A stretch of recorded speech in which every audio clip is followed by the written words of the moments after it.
A quick introduction to my guest today. John Vervaeke, PhD, is an award-winning professor of psychology, cognitive science, and Buddhist psychology at the University of Toronto. John has greatly inspired me with his Awakening from the Meaning Crisis series on YouTube.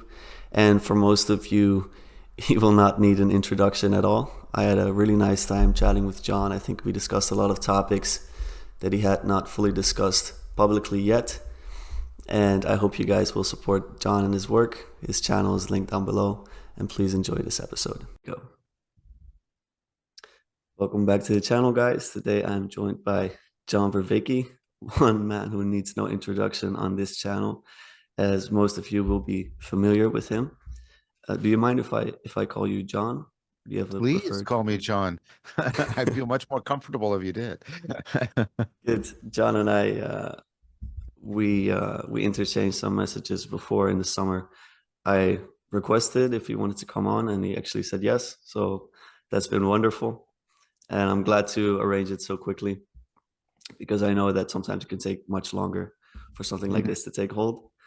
And so I have a lot of questions. I've listened to your series, as I told you offline, multiple times, and it has brought me from initially atheism closer to my religious roots, which is Protestantism. My father is a theologian, and he's always tried to bring me to that faith that he has. He's Oh, got more of an open faith, let's say. mm. So he's always been very helpful in that, and he's never pushed me anywhere. But you at least gave me the language to understand that tradition and to Ah, see where the value comes from. yeah. That's cool. Glad to hear that. Yeah. So I had some experiences with meditation and also psychedelics that got me to get some participatory understanding of what I think is also nested inside of religious traditions, and that made me understand that better and better. I do still struggle with parts of religion, as I'm sure you do as Mhm. well. But so yeah, this has been an ongoing search, and today I just had a bunch of questions to ask you. And I'll try my best, Lucas. sounds good.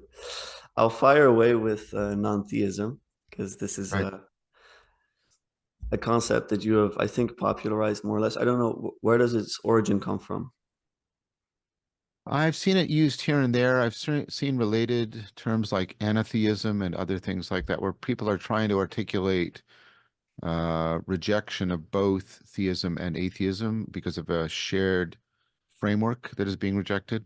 I should say, though, that some atheists use the word non-theism as a synonym for atheism. That is not how I'm using it. I'm using it as a term that sharply contrasts with both standard uh, current conceptions of theism and atheism. That's great. I have a longer question for my brother who is a philosophy teacher. And so Okay, excuse him for if it's a long question. that's Um, fine. he described it as polemic, perhaps too polemic, but I think it would be unfair to paraphrase him because I might not do a great job of that. Please. You've characterized non-theism as a rejection of the shared presuppositions between the classical theist and the atheist, which would be that God is the supreme being, that God is accessed primarily or even solely through belief, Mhm. the focus on theology and anti-theology that do not require transformative anagoge, and that sacredness is personal or impersonal. Mhm. It seems to him that individuals such as D.C. Schindler and Jonathan Pageau also reject the above four presuppositions, but nonetheless characterize themselves as theists. Would you say that they are actually non-theists, like an opposite move to how Peterson says atheists aren't really atheists? That's So the start of I, the question. yeah, no, that's fine. And I don't find it particularly polemical. I think it's a fair question, especially the fact that I have ongoing and appreciative relationships with David and with Jonathan, DC Schindler, David. Uh, Mm. so, um, yeah, I would say that I make a distinction between classical theism and current theism, which I think current theism, popular theism, is very much the model you just articulated. And I think that's also what popular atheism is directed against. I've never heard an atheist take up the challenge of refuting the Neoplatonic conception of the one or the Taoist conception of the Tao or anything like that. Where I would perhaps still differ, although I recently had a conversation with David and it went very interesting. Um, but I think David is still a Thomist, and I think in the end, Thomas Thomas Aquinas still holds to a substance metaphysics, and that and I know people like uh, popular theists like what's his name, Craig, I think it is William Craig, I think it is, or something. God Mhm. above all. Yeah. Very that this is the idea that God has the properties finally of a substance. A substance is something that completely independently exists. Predicates are dependent on it. It's not dependent on any relations whatsoever. And so in the final analysis, it is a kind of thing that exists on its own, independent of its relations. And if that is what they mean, and I don't know if Jonathan would mean that, because Mhm. James Filler, in his astonishing book, Neoplatonism, Heidegger and the History of Being, argues that Eastern Orthodoxy is a rejection of substance metaphysics. And I know Bishop Maximus has said this is one of his criticisms of Augustine and of Aquinas, that they still seem to be holding on to a substance metaphysics. So this gets really sort of, and to some people it might sound like splitting hairs, but this is a very precise question. And I think that in the end, what a non-theist is committed to is a rejection of a set of things that are interlocked together. A substance metaphysics, a nominalist epistemology, the idea that patterns are only in the mind. Jonathan would reject that too, I know, and so would David. Um, the idea that actuality has priority over potentiality, they're not somehow equally real. Um, and I think what follows from that is an implicit kind of dualism, because if patterns are only in the mind and not in the world, then mind and world are fundamentally different kinds of things. I reject all of those in addition to the other things you mentioned. And I think that reality is in its ground ultimately relational. So the relationality comes before the things that are related. Relations are deeper and more real than the things that are related. The So we normally think of the things and then the relations emerging between the Mhm. things. Mhm. And I say if your conception of God is still bound to that, then I still think you're a theist at a deep level. Whereas if you're a Zen Buddhist or a Taoist or a Vedantist, for example, or a Neoplatonist, you would hold that it's the other way around. The relations are primary and the things emerge out of it. And this would lead you to a view of God that in which God was inherently relational in nature, which Mhm. is a possibility given the idea of the Trinity, or that God is love, or the God is life, or light, which are inherently relational entities. And this would get you into something like Whitehead's process relational theology, or um, uh, some variations on it. Now, the strange thing is Whitehead a theist? Well, he calls himself a panentheist as a Mhm. way of distinguishing himself from a theist. So Like these terms are Spinoza. getting, yeah, like Spinoza, not a pantheist, but a panentheist. Yeah. Yeah, yeah, like Claire Carlyle argues. Mhm. And now the distinctions between the position I'm talking about and that, if that's what you mean by theism, then I don't know what the difference is. Here's one perhaps final point where I think I do differ from DC Schindler and Jonathan. I think the pluralism argument is puts a hole in sort of the final part of theism, which is the idea of some kind of exclusivity of understanding, that Christianity has the best understanding of ultimate reality. Um, and where, and I, if that's what the theist is committed to, then I reject that as well.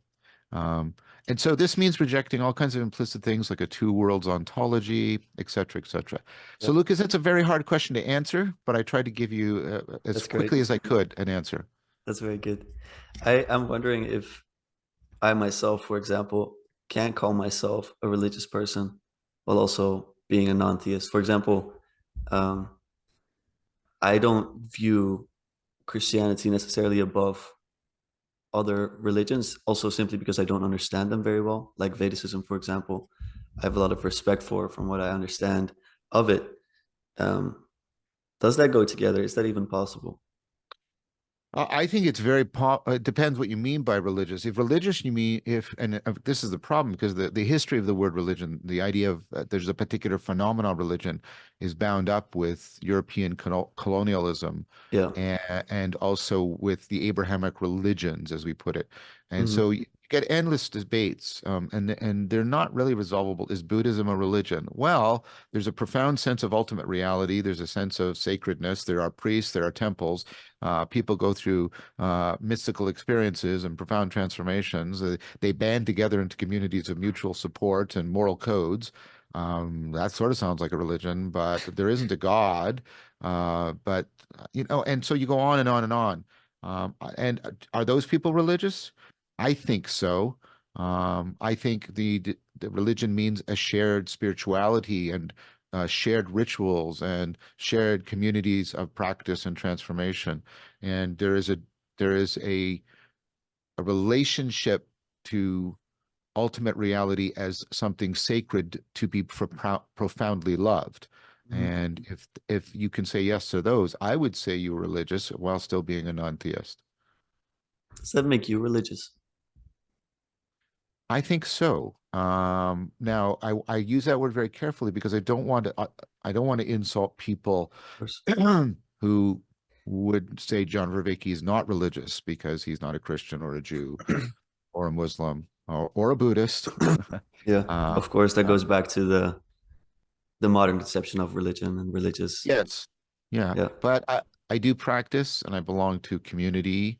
I seek transformation. I definitely have a sense of sacredness, and I have a sense of when that sense of sacredness is about what strikes me as ultimate reality, and that makes sense to me and orients me in a relation to it of love, mutually accelerating disclosure, reciprocal opening, as I talk about. It opens up more as I open up more to it, and it affords my transformation. That I think that would make religious. I don't know if I worship. I don't think that's something I do. And if worship is an essential, and for some people it is, and I'm just acknowledging that, if worship is an essential part of being a religious person, then perhaps I'm not religious in that sense.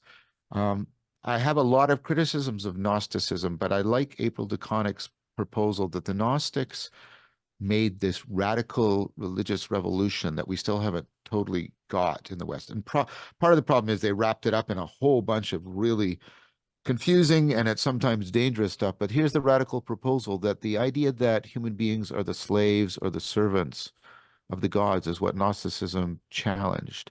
Yeah. And it asked us to reconsider spiritual life as a liberation not just from sin or ignorance, but from a liberation of that sense of the sacred as demanding servitude. Yeah. I myself was spiritually transformed by the Gnostics as my father got promoted on the Gospel of Philip. And I saw profound truth in there.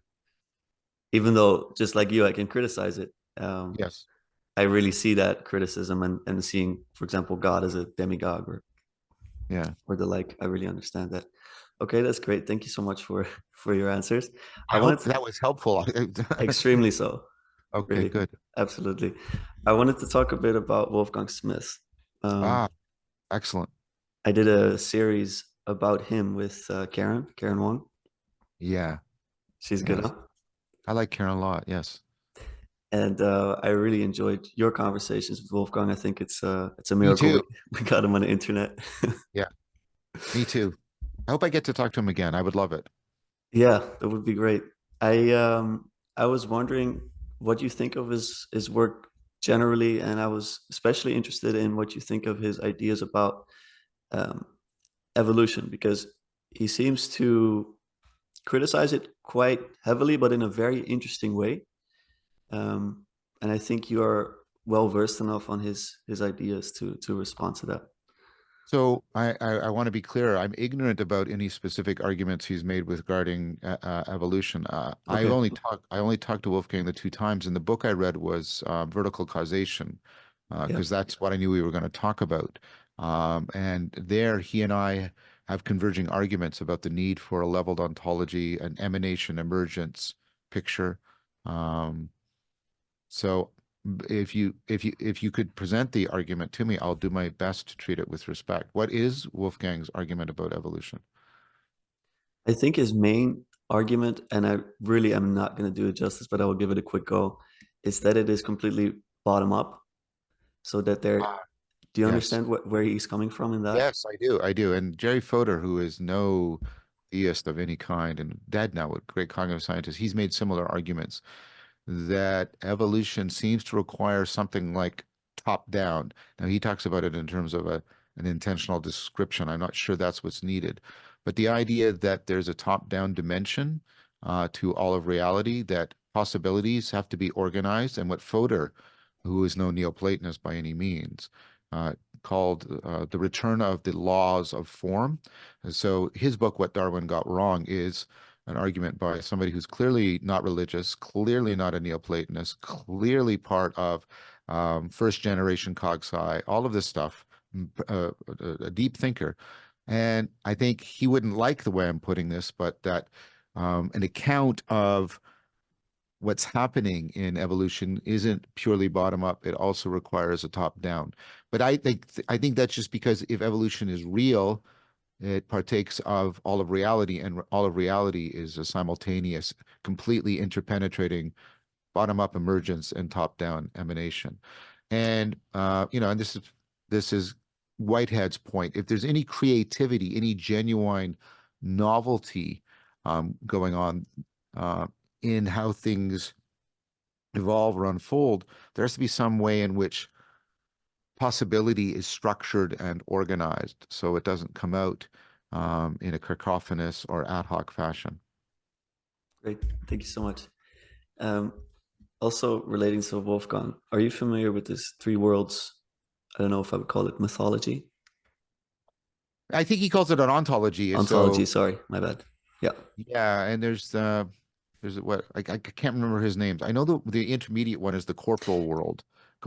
yes. Yes. So you have the aviternal plane. So that's Yeah. AE, aviternal. Corporeal is the, yeah, I think the lived experience. Oh, no, no. Yeah, you have corporeal, intermediary, aviternal. That's Hmm. how it goes. And he basically says that everything stems from the aviternal plane. And he doesn't equate that to God, but he basically says that the aviternal plane is where there is no time and space. So you could understand the archetypes to be, let's Sure. say, from the aviternal plane.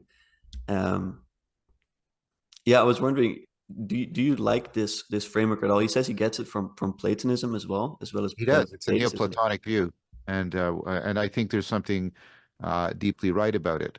Um, Now, I have a view of uh, the Platonic forms that might be different from Wolfgang's. Deeply influenced by Alicia Urero, Whitehead, and some integrations of Plato and phenomenology by people like Rusin and others. Um, I think of the forms as constraints, the way possibilities are shaped. This is Urero's distinction between bottom-up causes and top-down constraints. So you have a whole bunch of chemical causes that a whole bunch of chemical events that cause the structure of the tree, but the structure of the tree has the shape it does in order to change the probability of a photon hitting a chlorophyll atom. And so that changes the probabilities of the chemical events that make the structure of the tree. And you get bottom-up causation events, and you have top-down constraints, conditions, and you have actuality structuring possibility and possibility structuring actuality. And so I think that the possibilities, and this is Whitehead's idea too, so that when we're talking about eternity, we're talking about possibilities. But what we have to do is give up, and I don't think Whitehead gave it up as much as he should have. That's maybe a difference I have with him and where I agree with Filler. We have to see possibility and actuality as both equally real. And I think that is what science is pushing towards. We have probability at the bottom of our quantum ontology, and we have relativity at the top of our cosmological ontology. These are relational. They are constraints. They describe real possibilities. They basically rule in what is possible and rule out what is impossible and give shape to all of the events within it. And if you understand it that way, which also aligns with, I think plausible readings of Neoplatonism, especially given Filler's work, and also of aspects of Indra's net within various forms of Buddhism and Vedanta. Um, I think that I would then be in agreement with everything that Wolfgang says, and I would argue, as I have argued at my talk I gave on consilience and also in the beginning of the Transcendent Naturalism series, that that's actually what science and uh, the need to account for. Look, it's what science needs because it's the kind of ontology that science presupposes in order to do the things it does, which of course is something Wolfgang is also arguing with, and Scott Beeman, is it not Beeman? Scott Berman is also Scott Berman is also arguing in Platonic, what is it? Science and Platonic Objects. I can't remember that excellent book. So there's a lot of people that are coming, Catherine Pickstock in her book, Aspects of Truth. Anyways, if anybody really wants this argument, go to the Consilience conference talk. There's a talk on my channel, a couple talks on Neoplatonism making this argument. But I think I agree with him, although I have a particular take on how to make sense of terms like eternity and corporeality that are consonant with an extended naturalism. Thank you. You're welcome. I greatly enjoyed Wolfgang's entrance into the little corner. Let's say I think it's a miracle we got someone so incredibly, I think well educated, but also just a wise person, and someone with such a deep life experience, and a reverence as well for the East, which I think is hard to find sometimes in Christian circles. Yeah, he and I share that. I would like to, actually, that reminds me, I would like to talk to Wolfgang again, actually. I hope he still does, because I think the last chat he had with Kurt asked him, "What's next for you, Professor?" And he said, "What's next for me, my friend, is the great transition." So yeah, I think he's, I think he's probably prescient about something. Yeah, absolutely. I wanted to speak a bit about your former colleague, Jordan Peterson. Okay. I'm not gonna, don't worry. I will mostly speak about Jordan in a spiritual sense because I'm very intrigued by him as a figure. I think you've alluded to him as the Moses. Yeah. I think I speaking mythologically, which I think Jordan would like. I think he always has aspired to be Moses, and I've aspired to be Socrates, and that's kind of our fundamental difference. Yeah, Yeah. absolutely. What do you think Jordan would benefit most from, spiritually speaking? What kind of practice? Embody, Sorry, embodiment practices and group practices. that's what. Jordan, Yeah, yeah, and I think Rafe Kelly's talk with Jordan also put this. I mean, given my understanding of cognition and the important role of embodiment and embeddedness and inaction and extension, and ritual, I worry, and all the non-propositional kinds of knowing. I think Jordan is still prioritizing propositional and conceptual interpretation, and he's seeking a transformation, I think, that can't be wrought by the inferential manipulation of propositions, no matter how skilled one is, and can't give you the new meaning you're questing for without a proper and profound participation of the living body. And because I think that's what ultimately meaning grounds out in, is how things are relevant to a living body. So I think if Jordan would take up some embodied practices and some group rituals in which he was participating in the collective intelligence of a distributed network of people, and I think that could help him considerably. good. He recently started his ARC movement, Alliance for Responsible Citizenship, What potential do you see in this movement, and what risks do you see coming with it? If you have any thoughts on it at all, you don't have to. I, d- I don't know. I mean, I had some concerns, but some of the people that attended, I had my concerns that this was the beginning of a Christian nationalism, Yeah. which I oppose on philosophical grounds. I think theocracies have a terrible track record, and my partner is Persian, and her family or extended family have suffered at the hands of a horrible theocracy in Iran. So yeah, yeah, I'm pretty convinced that theocracies are a very, very bad idea. And I think they're idolatrous too. Mhm. And I think Nazism is a form of theocracy, by the way. And so is communism. It's just that the God is a different thing. It's the race or the state. Um, so I was worried about that. I know other people are. I talked to some people like Rafe, Kelly, Paul Vanderklay that went, and there was a little bit more. Maybe not that, but that's maybe because then on the other hand, it's kind of fragmented. It's not Mhm. clear how all the different pieces of people who were drawn there together um, belong together. And so I am I'm apprehensive. I don't and I don't want to come to any conclusions, especially premature ones.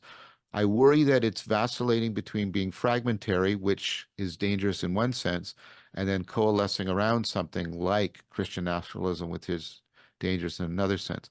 Now, perhaps, because I can very readily be wrong, perhaps it will spin off into a third alternative that I am not foreseeing in my worry.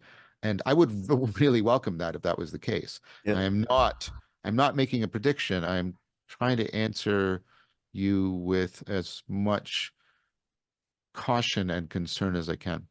Beautiful. Thank you. Is unity an important thing to strive for on a worldwide scale? I think unity in the complexification notion of unity, which is a system is complex if it's simultaneously highly differentiated and highly integrated, like your body.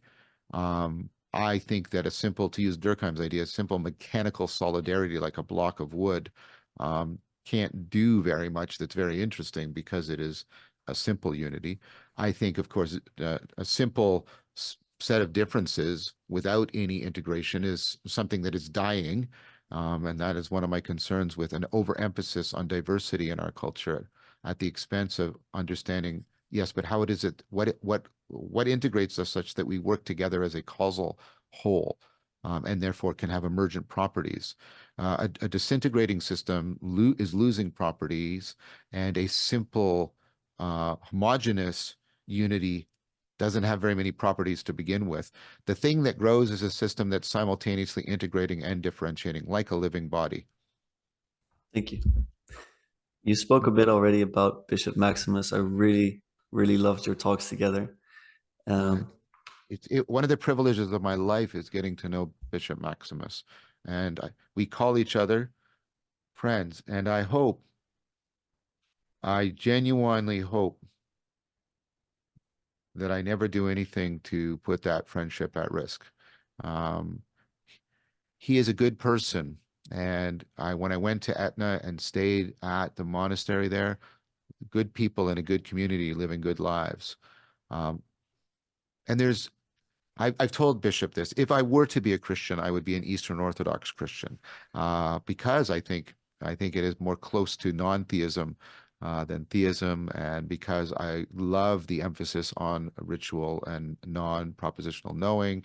I love the way it is inherited and transfigured. That's his term, Neoplatonism, into something that's vital and vibrant.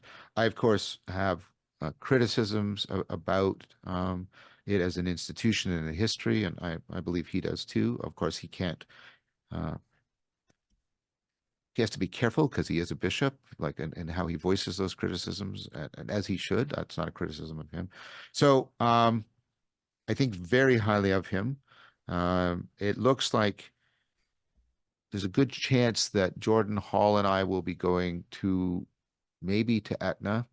Um, next year, and the four of us, Jordan, Bishop, and myself, will be engaging in a bunch of recorded talks together. Thank you.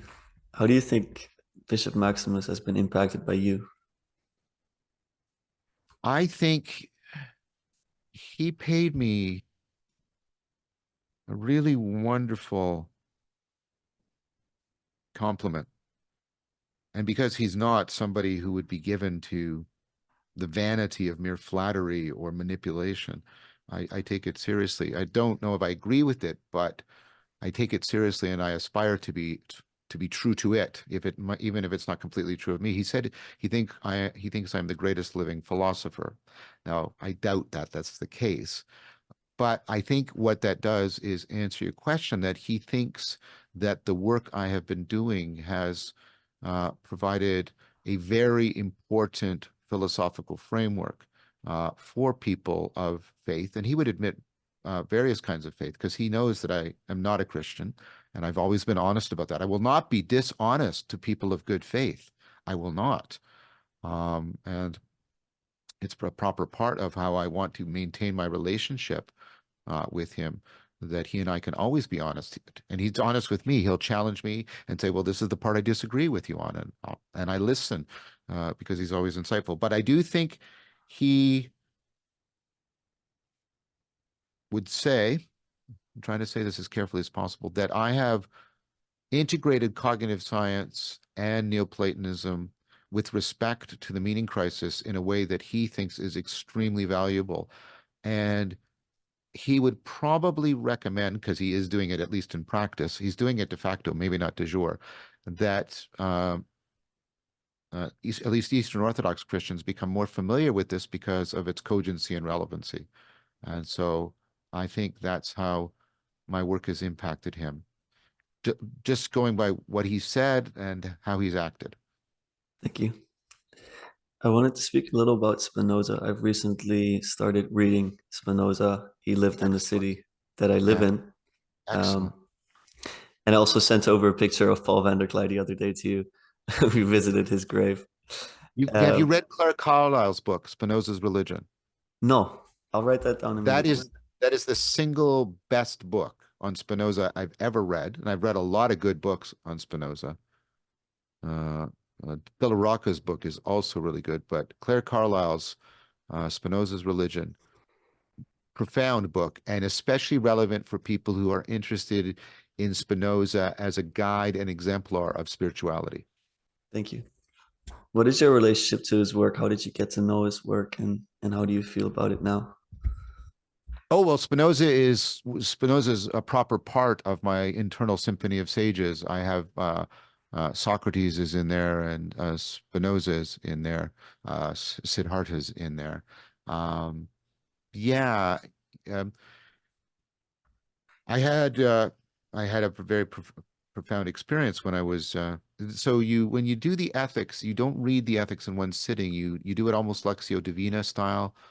And I had And the point about the ethics, at least my take on it, and I think Claire's argument about participation in God bears that out. She seemed to agree with some of the things I presented to her when we, excuse me, when we talked about this. So I had that experience of Scientia Intuitiva, where each premise, I could see how each premise fit into the whole argument, and how each argument was present in each premise, and how that disclosed the nature of reality. And beyond the one and the many, beyond the subjective and the objective.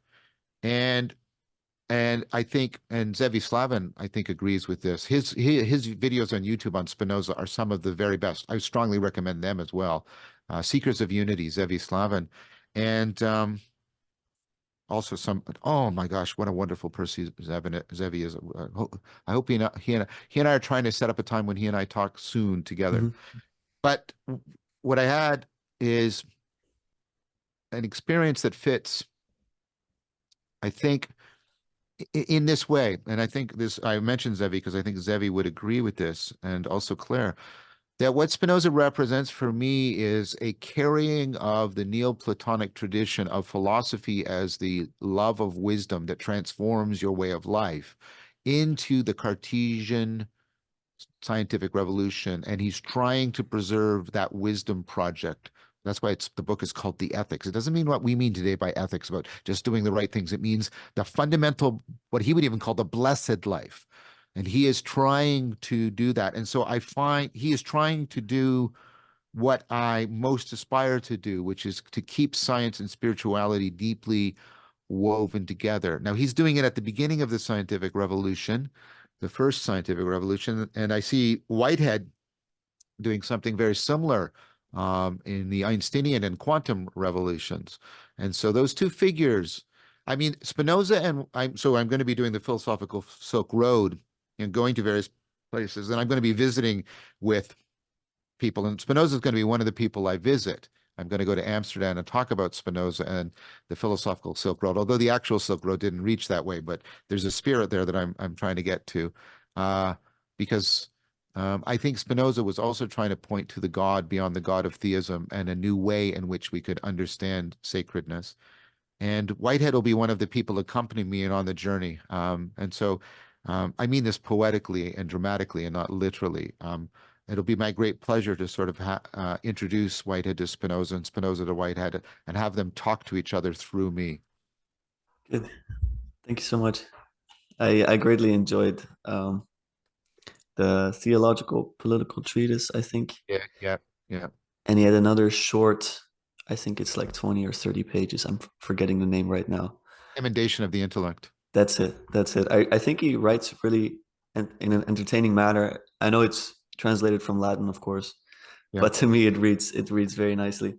I wanted to quickly ask you a specific question about a chapter called Miracles.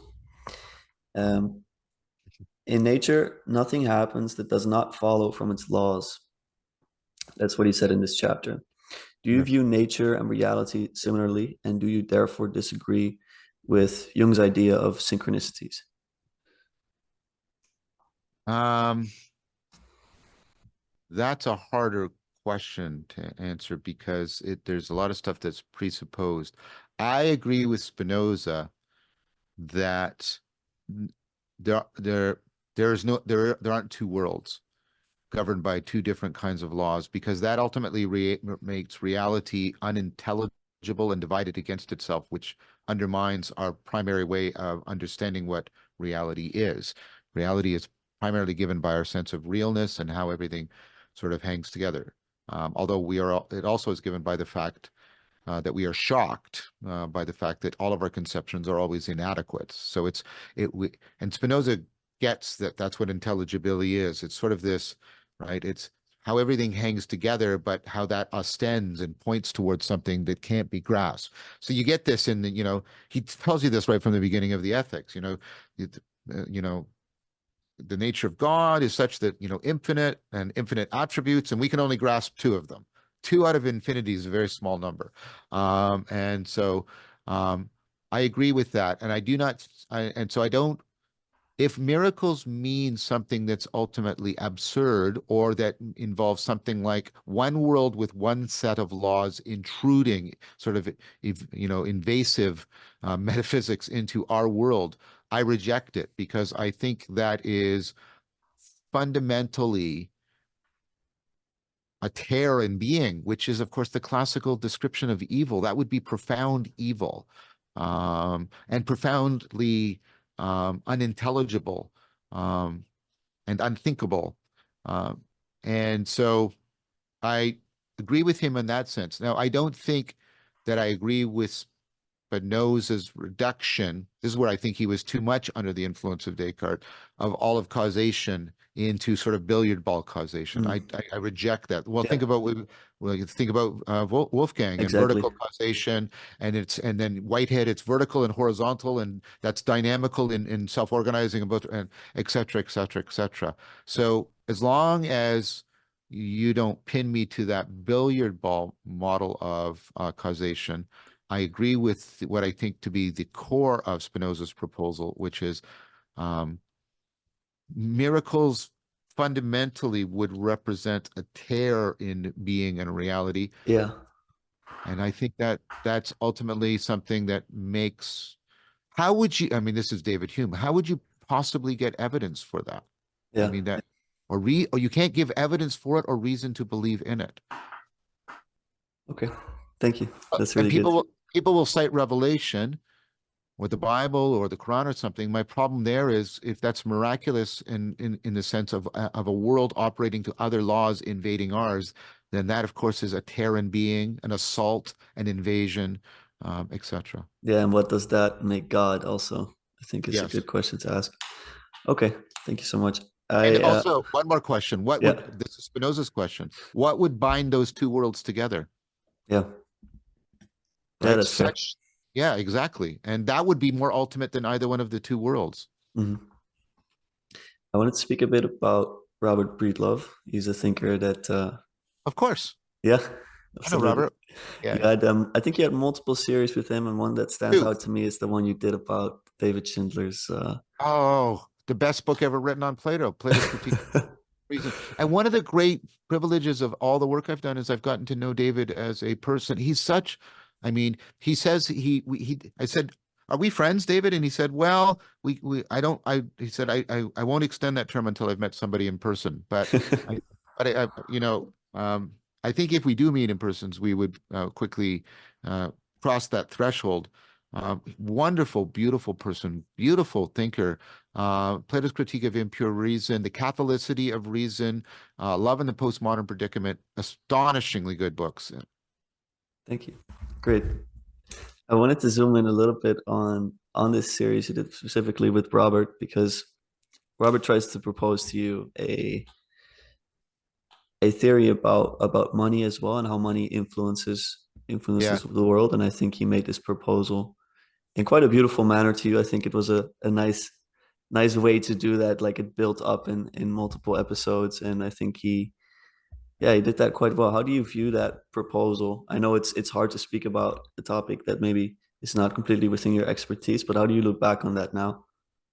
which proposal that money is sort of the Platonic, or Bitcoin is the Platonic form of money, Well, that's or one, and another was I think how important of a role money plays inside of society and how basically the corruption of money could lead to a corruption of society. I think that's what he presented to you. yeah. So now I was very careful when I was talking to Robert to repeatedly say I have no expertise in economics. Yeah. Since then, I have had a former student and who is now a close friend who has been teaching me economics. And I just earlier this week got to meet a colleague of mine who is having a profound influence on me and educating me, Joe Heath, who's an amazing philosopher of economics. And I haven't read it yet, but I have his book, Filthy Lucre, which is about money, right? I strongly recommend his work. And I've recommended to Robert that he read it. And I'd like to get Robert's take on Joe's work. I still think there's something right about Robert's ideas about that money is basically the information signaling within the distributed cognition dynamical system called the economy. I think that's a profound proposal, and that there are certain Platonic principles we would like to see money have. I think that's right. I'm not like I said, I do not know enough, and I still do not know enough to say whether or not Bitcoin satisfies that. But I understand the more general point that if we understand money not um, just as a medium of exchange, but a medium of communication and a medium of connection to create the distributed cognition, the collective intelligence of the economy that can solve problems on such an amazing level, and Hayek's idea that economies are this amazing thing where via money, I don't have to know all kinds of things Yeah. in right. The money conveys all of this to me in a way that enters into my local interactions without like I buy the coffee without having to know like blah blah blah blah blah blah blah blah blah, right? But that's getting conveyed to me now. And Robert acknowledges there is a problem with that. That's a great gift, right? That's a great gift because it allows me to make decisions locally that are nevertheless in line with global processes. The problem with it, of course, is that it is a one variable communicator. So there are things being left out. So perhaps it isn't a good thing if what the price of coffee is leaving out is how people in Central America are being exploited by the landowners there. And Robert is open to the moral argument there. I know he is, Yeah. and I respect him for that. So in that sense, I would say I still agree with the principles, although I want to keep learning more about economics from my friend and from Joseph Heath, and then talk to Robert again. But Yeah. Robert right now is on a journey also of trying to learn a lot of 4E Cog Sci, which, and he periodically texts me and asks to recommend books. I suspect he and I are going to talk again at length, and I would welcome it. Great person to talk to. Great person to talk to. Good. Thank you. I am very interested in this idea of the corruption of money leading Mhm. to, let's say, the corruption of society. But every time that I hear it being proposed, I do wonder if it might not be missing something simply because we have lived and we continue to live in periods of great economic wealth, let's say. And to me, it's not obvious that that enhances um, morality or let's say, I just think it doesn't get us all the way there. I'm Yeah, not sure how you think about that, but I, just to be fair to Robert, Robert has increasingly argued that there is another collective intelligence of distributed cognition that runs independently of the economy and money, and that's religion.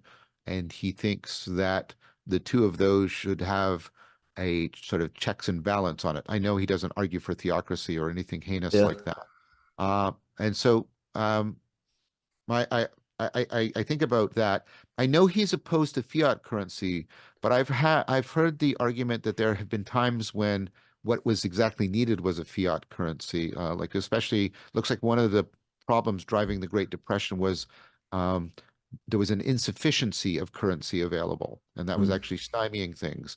And this is part of why the New Deal sort of helped and things like that. I suspect it's going to turn out to be a very complex thing. I think Robert would love to speak to you about it. Yeah. I think behind every depression and crisis, there's a lot of nuance and complexity. And if there's Yeah. anything that reading economics books tells me is that nobody really knows what's Well, going on exactly.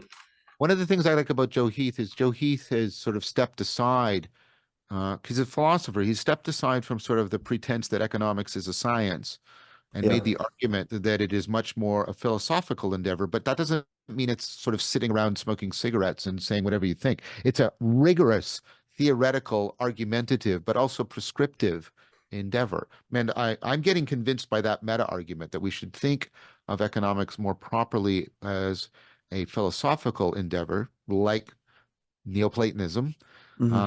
rather than a scientific theory like Newtonian mechanics. Absolutely. I'm greatly inspired by the Austrian tradition. Actually, Robert is as well, and it Yes. takes a much more philosophical approach. It takes axioms as well, which I think Mhm. so. It's an a priori more of an approach to economics as opposed to purely empirical. Mhm. But we can leave that for your conversations with Robert. Thank you, Lucas. I'm gonna switch gears a little bit. This is another question from my brother. He says Paul van der Klei often speaks about his Dutch roots. Can you say a little bit about your Belgian roots, which I was not aware of myself? Yeah, the original pronunciation of my name is Vervak, coming from the village of Vak. There's nothing particularly interesting, exciting, or important about Vak. And so coming from it was just merely, I guess, a way of people naming their origin. Hmm. My father's grandparents were farmers and came to Canada and took up farming. My father had a terrific natural talent for uh, you know being a mechanic, and so he stopped being a farmer, became a mechanic and other things. I never had much interaction with my father's parents. I had a little bit of interaction with my cousins on my father's side while I was a kid, but that sort of withered away. So I don't have much connection to my Hmm. Belgian heritage in any way. Okay, good. Thank you for answering anyway. I remember Jonathan Pajot first referring to you. I think he also said something like Vervaak because he wasn't Yes, sure what the pronunciation is, but fair yeah, play to him. that's fair. Yeah. Yeah, absolutely. Um, you have spent a lot of years cultivating wisdom. Do you? I love loving wisdom and trying to cultivate it. Yes. I must say, and I think like everyone in this little corner agrees that you exemplify it truly. It's it's really a breath of fresh air to see someone that thinks very deeply, but also really carries it out. It's one thing to speak about, but another to really act it out. So first, I'd like to thank you for that.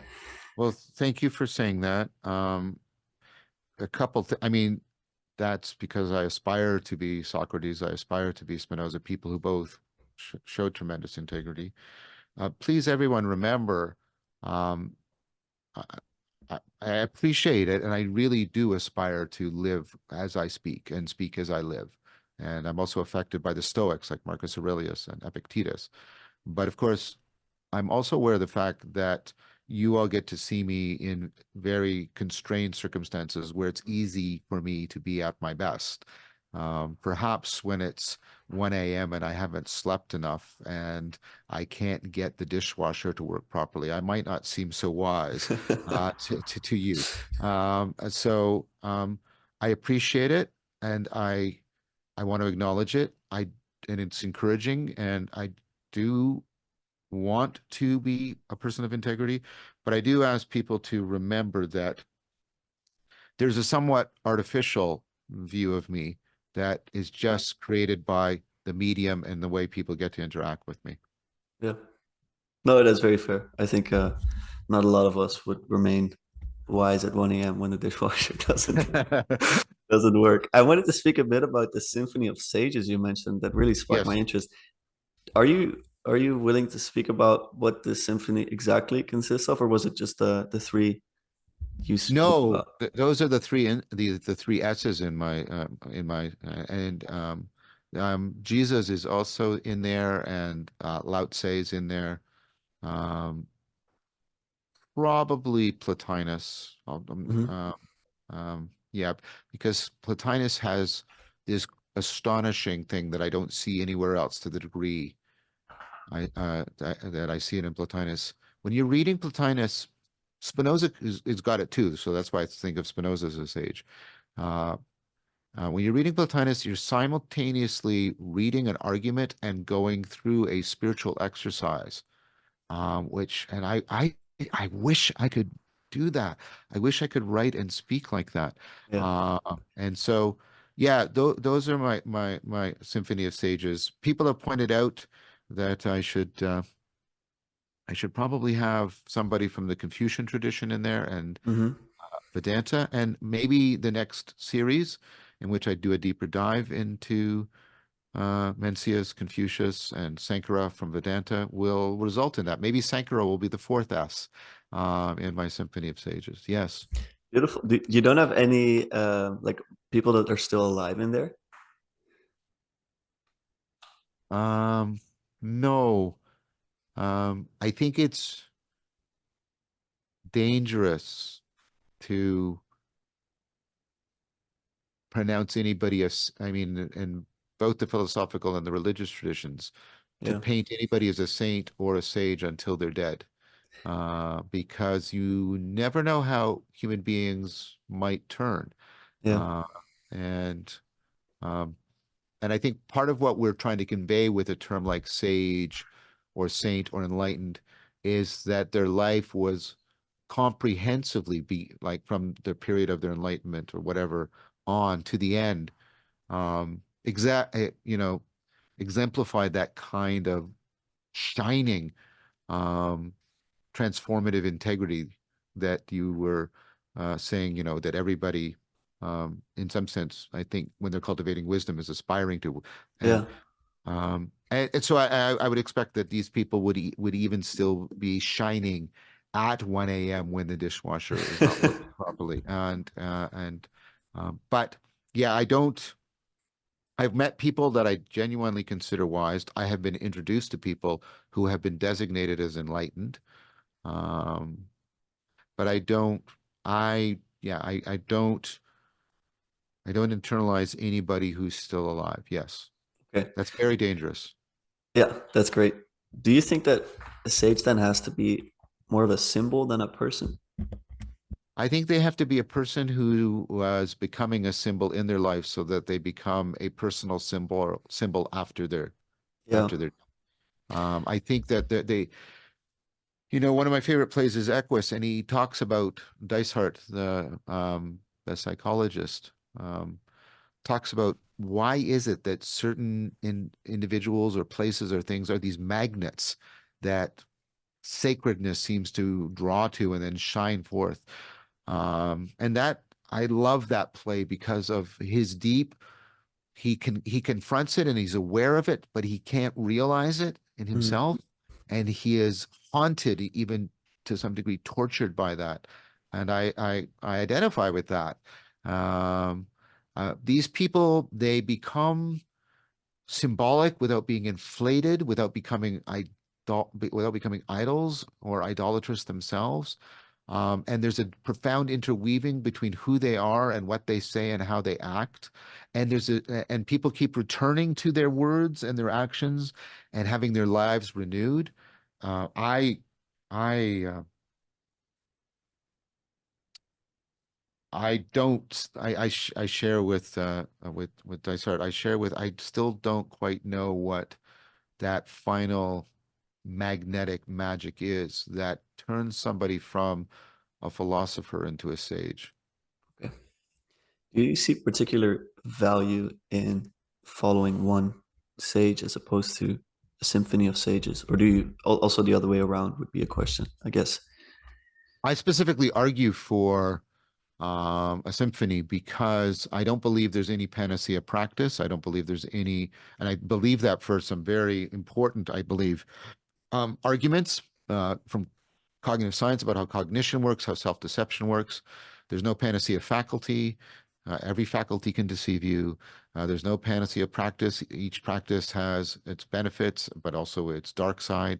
And what the most you can hope for is a self-correcting system, an ecology of practices.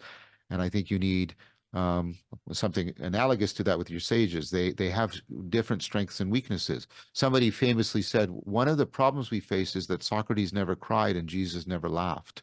Mm. Um, and um, and uh, and I know Jonathan has some big thing about why Jesus never laughed, but I think I do think I mean I don't want to just dismiss it without talking to him about it, but I do think that for all of what I admire in the sages, I think they are nevertheless, right, by necessity, incomplete, partial. They can be misapprehended. They can cause self-deception.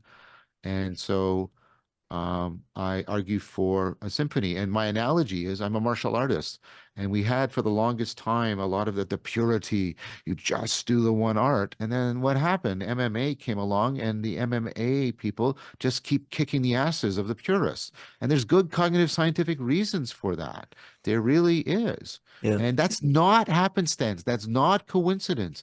That's something to deeply pay attention to. And you should pay attention to it at the level of your cognition, not just at the level of martial art practice. Mm. And so I strongly advocate for a symphony of sages. And I know that makes people, oh, John's a syncretist. Well, yeah, what everything is? It's a syncretism.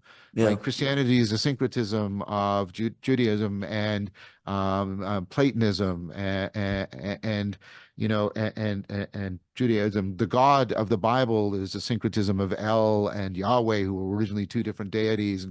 And rather than that make me go turn an atheist and say, oh, well, look, it's just, no, it's like I keep, like this is Dysart. What is it that keeps drawing these things together? What is keeps making us draw these things together and give birth to something beyond? Why did the ancient Israelites take El, which is in the name Israel, Yeah. and Yahweh and bring it together and make something beyond what's going on there? And so that argument accused, it's not even an argument usually, I'm just accused of the heresy of syncretism. I think that argument is um, it doesn't pay attention to how things function, and it doesn't pay attention to the history of how things have emerged. Mm. And so that would be my counter argument. Now, would I say to people who are at home in a tradition like my friend Bishop Maximus or David Schindler that they should leave? No, of course not. No, of course not.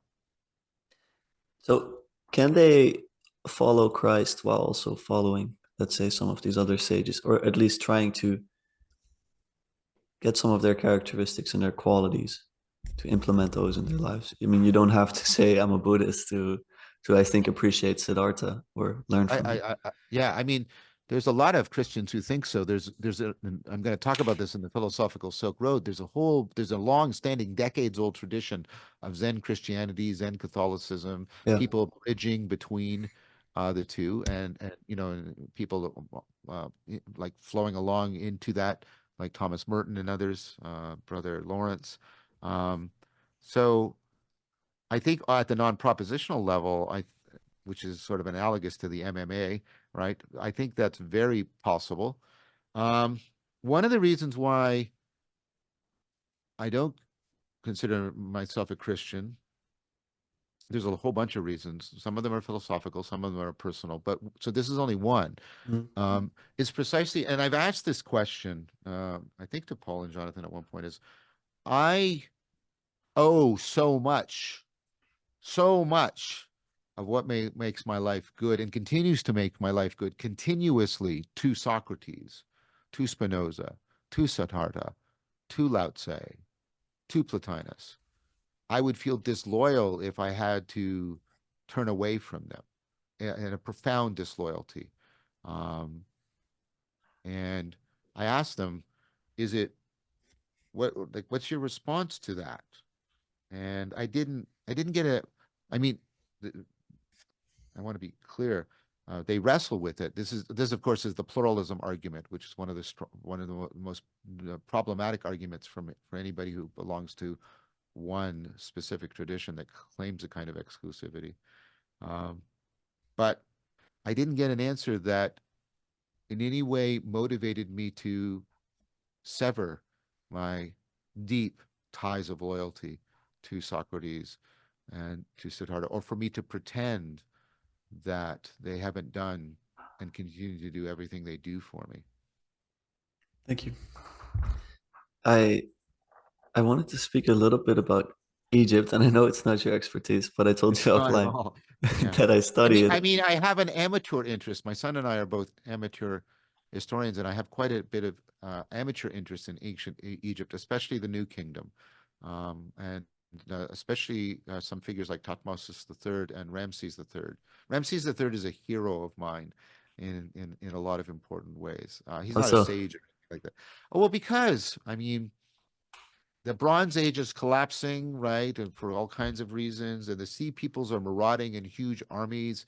And he goes out, all these empires, the Mycenaean and the Hittite and the Canaanite civilization and large parts of Assyria, everything's being devastated, and he goes out and by his own leadership and charisma and military genius, he wins two huge battles, and he's holding up the Bronze Age almost single-handedly on his shoulders. And it's like, wow, that's really impressive. That's a really impressive thing for somebody to do. He, of course, ultimately fails, and so there's a nobility in his tragedy. He's ultimately even assassinated kind of ingloriously at the end, which makes mm, me like him even more, because it's like, yeah, this guy was really, really impressive. yeah, thank you. I always wonder about gods in ancient Egypt. There's such an interesting way they Yeah. speak of gods. Go ahead. Yeah, yeah, and here, and what I just said, like here's Amun Ra, right? Yeah, And again, here's these originally two separate gods, high gods, Amun, and Ra, and the Egyptians felt compelled to integrate them together to make this new deity. And of course, did they think they were just making a deity? How do you make a deity? That makes no yeah, sense. It was inventio. They're both discovering and making. But what is drawing those two together for them so compellingly? And part yeah, of it's politics and the military, but there's something else at work here. There's something else giving birth to this. I think that's what's happening right now in the world. I think the sacred is trying to go through a new birth, and it's trying to draw things together at a global level in a way it could never do before, because it didn't have globalization. yeah. It didn't have the internet. It didn't have social media. It didn't have YouTube, but now it does. And I want to do everything I can to be deeply responsible to that advent as much as I possibly can. Beautiful. I'm actually going to be writing about, let's say, a more unity within the Egyptian gods. Yeah. Let's say there's a specific papyrus. It's more of a theological papyrus by some priests who really write about the different gods as being one Yes. under one God, and that really interests me. And in general, I find the way Please they send me, please send me if you have that in digital form. Please send me a copy of that document. I the would love to have papyrus, it. yeah, absolutely. Yeah. It's actually over in Leiden, the document itself, but I have a digital version. Um, yeah, when for example Alexander went to Egypt, those soldiers they were able to look at the Egyptian gods and say, "Oh, that's just that's our Zeus," and that's how I wonder how that works exactly. Like, how do I understand these gods? Are they like lust and anger? Like, what is the I think they're transjective. okay? They're ways in which intelligibility emerges about how our intelligence and the intelligibility of the world, or whatever is in the world that makes it intelligible, co-create uh, relevance and meaning for us. And um, and the thing about it is, right? Yeah, those soldiers go there and everything, but after Alexander's death, there's a Hellenistic domicide, Mhm, and a Greek deity and an Egyptian deity are drawn together into a new deity, Serapis, mhm. right? Which becomes a really important deity. And again, like it's not only that they could find correspondences, the correspondences would were again this drawing together to give birth to something new, very powerful. It Yeah. fascinates me, and it even calls to me about trying to sensitize myself and be on the lookout for it happening right now. Oh, that's powerful. The And ancients are always with us, it seems. that's why I got Amon Ra sitting beside me. I'm not I'm not a worshiper of Amon Ra, but Amon Ra is points to this very ancient, or like I don't have the replica yet. There's the oldest carving we have of something that could plausibly be a spirit or a deity, the Lion Man. Standing vertically like a human being, but with the head of a lion, but smiling, but the genitals or the genital area of a man, and it's so that it's a lion man. And why is the lion and a human being being drawn together, and it's conveying something really powerful and profound right at the very beginning, right at the very beginning. I want to speak a bit more about the ancients right now. I think Okay. it's pulling me. I know you've spoken a little bit about Göbekli Tepe before, and I think you spoke about how it seemed to be that the sacred or some of the religious, let's say, almost preceded. Um, Definitely. yeah, I think that's well, definitely as so far as we can ever make a scientific or historical claim. I think the evidence that this is a sacred site, a ceremonial site, a ritual site that significantly predates agriculture or any kind of long-term sedentary living. I think that's now non-controversial. I think anybody who thinks this is some post-agricultural revolution site is mistaken. And so yeah, the idea that, what comes first is agriculture in cities, and then we get the emergence of, you know, these these monumental sacred sites. I think that's just false. And it goes, I mean, and the reason why people don't want it to be true, at least some people, is it goes against a kind of Marxist reading uh, of history, or even a capitalist reading of history, that economics drives everything. And it's like, nope, didn't, that's not how it happened. This other thing is going on. And it drew people together, and that drawing of them reliably together might have led to them starting agriculture. So we might have got the causal story, which we have done so many times, exactly the wrong way around, right? yeah. That's. I mean, you propose a theory, and then usually it's wrong at some point. I think you Well, should. yeah, almost every theory turns out to be that way, Yeah, but human beings regularly confuse cause and effect. yeah, absolutely.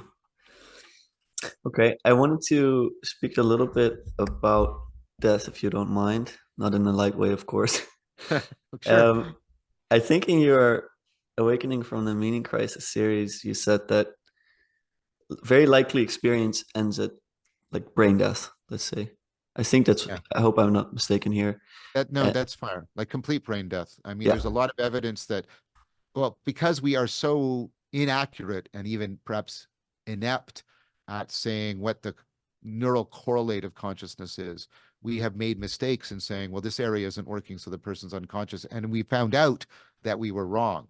So yeah. I would have to say something like comprehensive, complete brain death. Only at that stage do I think it's safe to say that consciousness has ceased to exist. Yes.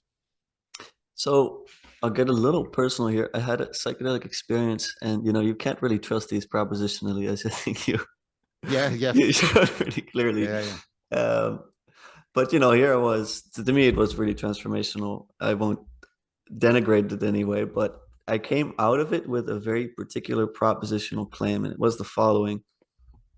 I felt like I remembered where I came from, and I felt a certainty that I'd never felt before in my life that I would come back there. And I know you know the literature that for a lot of people, their fear of death completely ceases. For Yeah. me, that happened as well. And I wonder if there might be, maybe not in the way that you might describe where the brain dies and the experience or the consciousness is gone. I wonder if that, I don't know, that consciousness or that experience might somehow, I don't know how. And I Mhm. know it's maybe not the most productive thing to speculate about this, but it's just an indulgence of mine. Might that merge or something? Because I know, for example, Bernardo Kastrup speaks about this being like, Yeah. I don't think it ends there because, people have NDEs and they have, very spectacular experiences. And so, yeah, I'll give you a opportunity to So respond. the problem with the NDE research is all the attempts to have any evidence that people are actually floating free from their body, like, in operating tables, you have things that contain pictures that can't be seen from above and they can only be seen from above. Did you float above the table? Yeah. What was in the boxes? Oh, I don't know. Right. With all the attempts to find any evidence of accurate uh, uh, perception that would indicate that you actually were physically separate or moving have failed to find any evidence. Now, that's absence of evidence is not the same thing as evidence of absence. I get Of that. course. But it does weaken the claim to say, well, the NDAs are just non-controversial evidence for some sort of post-mortem existence. Um, I know Bernardo has much, I have a lot of respect for him, a lot. He has independent arguments for sort of analytic idealism that, and I know he's not basing everything on NDEs, so I'm just addressing that. Yeah. I would put another proposal to you that I'd like you to consider. That is, I think I think the issue is your our fear of death, and the Epicureans and the Buddhists, very different traditions, have a lot of practices in which they claim, and I believe them because I believe I am close to this state, which is not the same thing as enlightenment or wisdom or anything bullshit like that, in which you no longer fear death, and in fact, you start to realize the prospect of personal immortality as a horrific kind of egocentrism in a profound way. So let me just finish. And when and I believe that these experiences can alleviate your fear of death in a profound way that's not propositional, because you can't capture your fear in the propositions. Ivan Illich always knew he was going to die, the way that people know that 2 + 2 = 4. But one day, Ivan Illich knew he was going to die. You can't capture it in the propositions. But I think the reverse is the case. When you are free from the fear of death, a profound liberation, you also can't express that in propositions. And the only thing the propositional part of your brain can do is make a propositional conclusion. Well, that must mean I don't die. And I think that because we know that that part of the left hemisphere that likes to interpret everything propositionally often engages in convincing confabulation. I did that. I made that move. Like about the experiments, right? Okay, right? And where you show something to the split brain people, you show Yeah. it to the right hemisphere, and the right hemisphere, it's a joke, and so the person laughs. And well, why are you laughing? The left hemisphere didn't see it. The left hemisphere immediately confabulates with absolute certainty. Oh, I was just thinking of somebody that and it's like that confabulation machine. I think often rushes in a lot to give us, with inappropriate levels of certainty, a propositional conclusion for something that does not properly belong as a propositional conclusion. And because I think you can, and I think the task is not to pursue immortality. We have known this since Gilgamesh. We have known this since Achilles, right? Um, but to actually find liberation from it. Yeah. No, I agree wholeheartedly. I think I feel very similarly about it. I I guess I'm also very comfortable with me dying, let's say. My being, my identity, my ego. I do think that perhaps, as in the Vedic tradition, that nirvanic option is maybe more than a loss of self, also a uniting with the one. And I cannot Right. say much more about that, but And, that's kind of and how I view it. Spinoza has that too, right? He has that there's eternity is written onto the human heart. Yeah, And I think eternity is something that you can become one with, but I think the mistake is to understand eternity that is, and here I'll defer to Wolfgang. Eternity is a vertical matter, yeah, uh, and immortality is a horizontal matter. And I think you do achieve identity with that. And as soon as you try to bring into the ego's way of thinking, it turns into a of horizontal course, of proposal. course. Yeah. Yeah, yeah. I So saw, it's yeah, atemporal, let's say, yeah, and not that's right. spatial. That's right. That's how I experienced it as well. I think that's I, what where also partially the conviction came from because I felt like I was outside of time and space, and it wasn't really me anymore, and I was fine with that. Um, that's great. but but yeah, Um, sorry. so I hope, and I really do hope that, I hope I've not, I hope I've actually reinforced that for you and not undermined it in any way. I Oh, just, absolutely not. good, good. I don't want to do Absolutely. that. I mean, because I seriously believe there are completely legitimate ways in which philosophically and based on good science, we can, and perhaps using psychedelics, alleviate people of the fear of death without making any pretentious claims about knowledge of immortality or the promise of immortality. Um, Amazing. I think we're running out of time. I want to be respectful of it. I think you Thank have. you. I have a meeting right away. Yeah, Yes. I was I Good. was gonna say I want to Yeah. thank you so much for your time and all that you've done for me and everyone in the corner. I know it can be quite weird to meet people that have listened to you for so long and you haven't known them, but it's been a No, pleasure. So thank you for that. it's a great pleasure. Let me know when this is it. Where are you releasing this, on a Oh, podcast, very YouTube? quickly. I will release it I think this Sunday. So I'll send it over to you. Yeah, and let me know, and I'll let people know that it's there. Thank you so much, John. Have a good day. Take care. Take care, Lucas. Great pleasure meeting you sort of virtually in person. Absolutely. See you.